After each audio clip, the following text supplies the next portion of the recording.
আলহামদুলিল্লাহ আজকের মোগলা বাজারের মাহফিল তার থেকে কয়েক গুণ বেশি হয়েছে না আজকের র্যালি যেখানে বাধা দিবা সেখানেই দুরারুদ্ধ প্রাচীর তৈরি হবে ইনশাআল্লাহ। বাধা দিলে ঈমান শক্তি হয়, বাধাকে আমরা দুর্বলতা মনে করি না, ঠিক না ব্যাঠে? আল্লাহ বুঝার তৌফিক দান করুক, বলেন আমিন।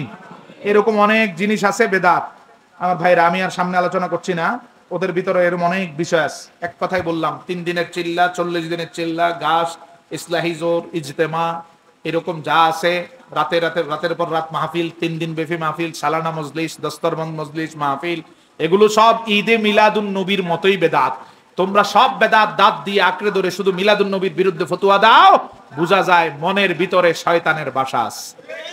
ওই শয়তান রসুলের মোহাব্বতের বিষয়ে শুধু তোমারে ফতুয়া দেওয়া, ফতুয়া শুধু ইয়া নবী সালামু আলাইকা এই দাঁড়িয়ে কিয়ামে আর শুধু মিলাদুন নবীতে, ঠিক না?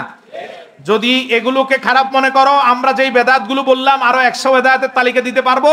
ওই বেদাতগুলো নিজের থেকে সরিয়ে তারপর মিলাদুন নবীর বেদাতের নিয়ে কথা বলার মতো যোগ্যতা তোমার হবে।